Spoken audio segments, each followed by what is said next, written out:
Hello children, welcome to the new lesson Biotechnology and its applications.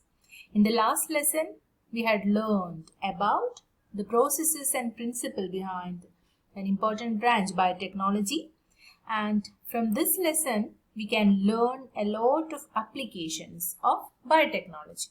Okay? So we know that biotechnology deal with industrial scale production of biopharmaceuticals and biological using genetically modified microbes, fungi, plants and animals, isn't it?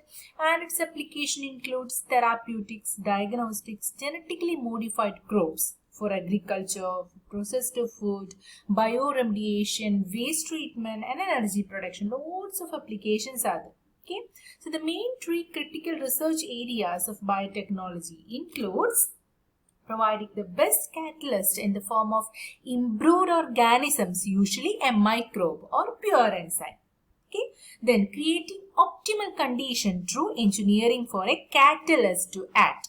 Then downstream processing technologies to purify the protein or organic compounds. Okay. And we are starting the applications from in the field of agriculture. So we can check the applications in the field of agriculture. So we know that food production can be increased by agrochemical based agriculture, organic agriculture, then genetically engineered crop based agriculture. So we know that Green Revolution successfully increased the food production many-folds by using better management practices and use of agrochemicals, fertilizers and pesticides.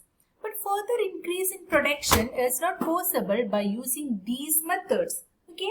So to overcome this, nowadays we are using genetically modified crops. Genetically modified crops. Okay.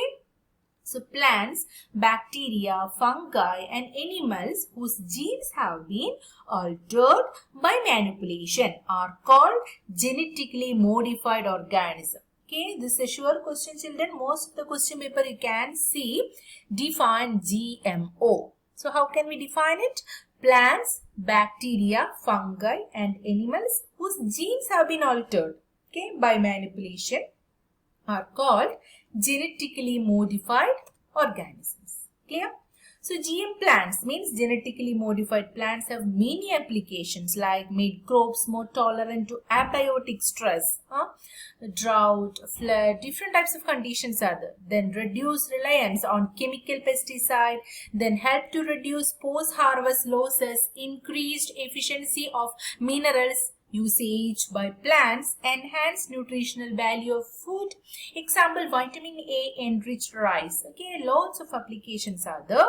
So, today we are discussing the application of biotechnology in production of pest-resistant plants. Okay, so you know that main drawback or one of the main drawback is faced by the farmers is by the attack of pest. Isn't there? So pest-resistant plants decrease the amount of pesticides used.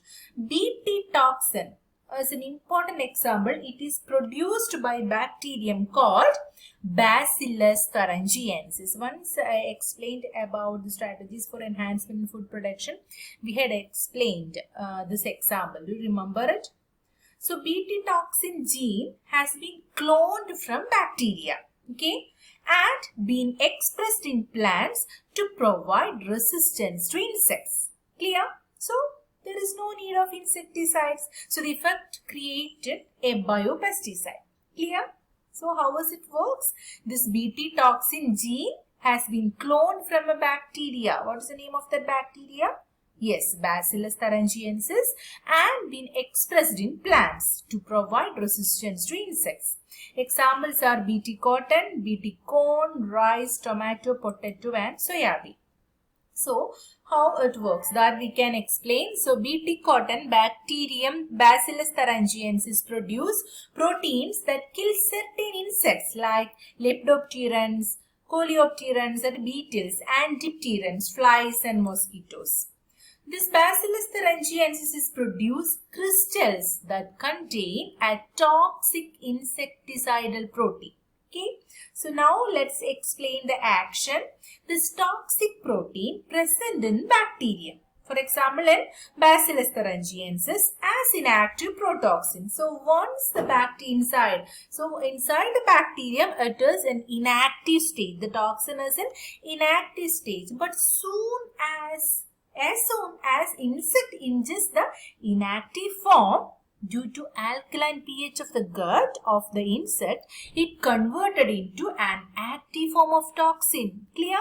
And it bind to the surface of midgut epithelial cells and create pores and the midgut that cause swelling and lysis. Eventually, it causes the death of insect. Clear? So, how it works? Actually, the toxin is an inactive protoxin form in the bacteria.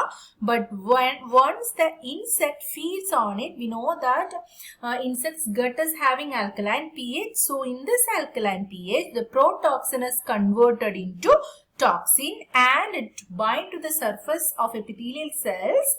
Then it creates pores that cause cell swelling and lysis. And it causes the death of insects. See, so diagrammatic representation. So ingestion pores, here you can see protein crystals, then dissolution of protein crystals, then activation of protein in the midgut, then it binds to specific receptors, so vacuolation of cytoplasm and it leads to cell disruption and finally the insect will die. The same picture again. The steps are ingestion, solubilization, activation, binding receptors and insects death. Okay, it results the death of insect. The gene from Bacillus thuringiensis have been incorporated into several crop plants like cotton, maize, rice, etc. So the toxin is coded by a gene named CRY. Again, a sure question, the CRY gene. So the protein coded by genes CRY-AB and CRY1AB, CRY2AB control the cotton bollworms, CRY1AB control corn borer. So this is a study this sentence thoroughly, okay. You can expect 1 mark question from this sentence. Then pest resistant plants, another example, nematode like Melodicine incognita that infects the root of tobacco plants and cause reduction in yield. Okay, so the infestation of these nematodes can be prevented by the process of RNA interference. Actually, what is RNA interference? It is present in all eukaryotic organisms, okay, as a cellular defense by silencing of specific mRNA due to complementary dsRNA. Okay, the dsRNA molecule that binds to and prevents translation of mRNA. That is actually happening. So the source of complementary dsRNA may be from an infection by virus having RNA genome or mobile genetic elements that replicate through RNA intermediate. Clear? So the nematode specific genes were introduced into host plant using agrobacterium vectors. So the parasite could not survive in a transgenic host expressing specific interfering RNA. Okay, children. So that is about applications of biotechnology in the field of agriculture. Hope you all understood the concept well. Read the textbook, okay, and answer this question. Tomorrow we will discuss applications of biotechnology in medicine. Okay, children. Thank you.